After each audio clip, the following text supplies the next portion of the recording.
no Spike today, but have no fear. Don't change that radio dial. Ike Reese is still along with us. What's happening, Ike? Brother Spike? Nope. Is that a bit? Yes. That's Okay. a bit. Okay.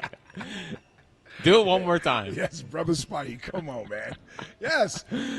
Jackie Baseball, doing great, brother. Listen, so-so day yesterday. When we came on yesterday, it was feeling pretty good after a nice 5-4 win. Sure. Game 1. I don't know what the hell happened last night. Nevertheless, it happened. It's okay. We just had some breaking news, man. We did. Concerning the number 1 team in the city. I can't wait to get into that. Holla at your boy. Yeah, so big news. Do we got to hit the breaking news sounder. The Eagles have traded Bryce Huff to the San Francisco. Working to trade him. I assume that it's probably going to get done. I don't think there's going to be much pushback from either side. Send him to the 49ers. Obviously gets reunited with Robert Saleh, who unleashed him with the Jets. The monster Bryce Huff. Howie Roseman's arguably biggest whiff came in the year where he had arguably his best offseason and won a Super Bowl. So Bryce Huff, forever a world champion. We'll see if stop. We'll see if he comes back for the 10-year reunion. Who is more of a world champion, James Bradbury or Bryce Huff? James Bradbury. Because he's here and good at 22. Yeah. At least Bradbury was here for the other Super Bowl. That's right. At least we got something out of James Bradbury. We got an all-pro year out of James Bradbury. Hold on, man. Bryce Huff was a monster in garbage time against the Commanders. Everyone knows that. Oh, man. Everyone knows that. So, I mean, I know we're joking around, but what's your reaction to the Bryce Huff trade?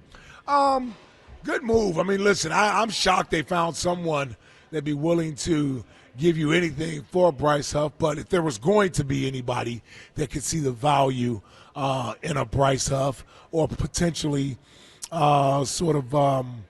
get what was saw in him out of him again, it would have to be someone who knows him very well. And so I'm not surprised when you say Robert Saleh, the new defensive coordinator of the 49ers, old head coach of the Jets, who I'm assuming because Huff was not a draft pick. He was undrafted, right? Yeah, but Saleh was But there it was under Saleh, yes. right? Yeah. So, yes, he knows him.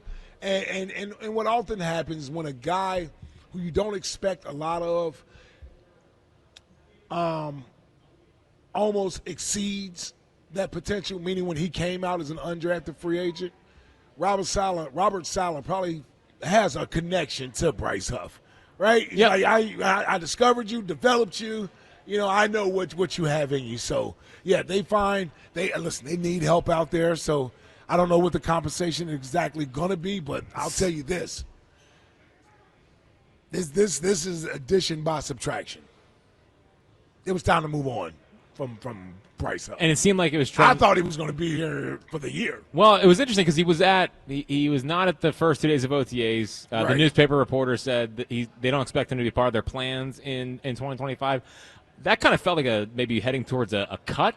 So Schefter said it's a day 3 pick for Bryce Huff. Getting anything for him and the cap relief. I don't want to break down the cap. Nah, we're not cap. Don't know how to do that. We're strictly football men. Yeah.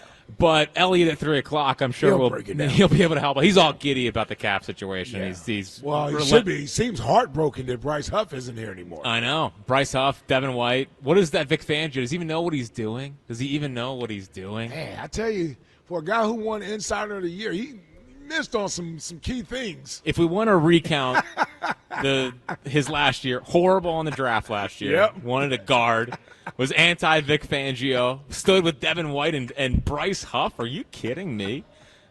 Listen, we'll bring the resume up at 3 o'clock. Who could forget Robert Saleh when the Eagles signed Bryce Huff, said he was the Mariano Rivera of edge rushers because all he did was close. Oh, God.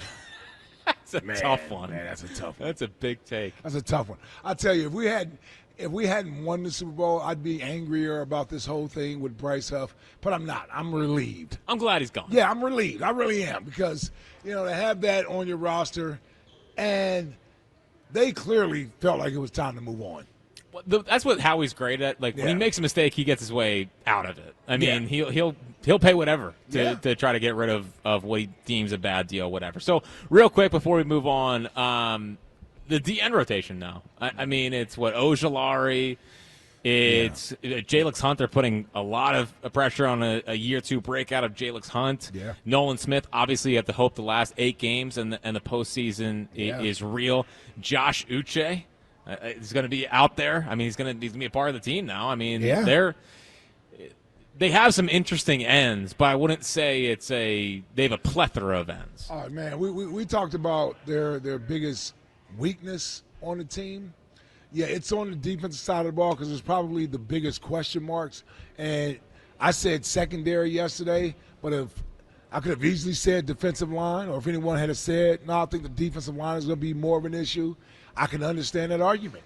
There's a lot of unproven talent there. Listen, there's some good young players there that's showing us. We know how great Jalen Carter is, but if he doesn't have effective pieces around him, it's going to be harder for him to be the player that he ultimately is because all the attention gets drawn to Jalen Carter. So he's going to need guys on the outside and people that are lined up next to him to be good players so that we can get the full potential of Jalen Carter. And now these guys on the edge, not that Bryce Huff was doing that anyway. Sure. So there's no loss from that standpoint. But to your point, there's the depth concern there, and it puts more on these guys for what they're going to be counted on to do. And that's going to be an area we watch all training camp. Yeah. We're going to watch that all training camp, and I wonder how the Eagles are going to eventually – they'll let you know how they feel about it based on what they do in training camp. The Eagles aren't opposed to making moves in training camp if they see an area of weakness. We've seen countless players, Jordan Matthews, Veron Darby, right? We saw James Bradbury get signed here. We saw C.J. G.J. get signed here during training camp. Hell, who am I thinking of last year we traded for? We traded for Jahan Dotson. Oh, yeah. Last year in training camp. You know what I'm saying? Sure. So, like they'll make moves in training camp if they feel like someone hasn't developed the way they expect them to. Do you think it's a little early to say this could be a vote of confidence in what they're believing in Jalix Hunt? Yeah, for sure. For sure. Yeah. Which is good. Yeah, I mean, we hope they're right. They hope they're right. Yeah. Well, listen, they've been right for the last 3 years, it seems like. So might have been wrong about Bryce Huff, but either way, they got off. And the thing about Jalix Hunt, who we got to see flashes of last year, he's not from Georgia or Alabama. Houston Christian. So it's not like – I say that to say this isn't one of those obvious picks they made early in the draft. This is how you go find a diamond in the rough. Mm-hmm. Yeah. They took him as a third-round draft pick. So they think highly enough of him. They drafted him out of a small school, right, and to make him a DN. And now they're entrusting that he may win that, or at least giving him a shot to win that job. We are live from Chickies and Pete's in South Philly. Graduation parties are always better at Chickies and Pete's. Book your graduation party online at chickiesandpete's.com. 215-592-9494 if you want to get in on the Jalix Hunt or on the Bryce Huff situation.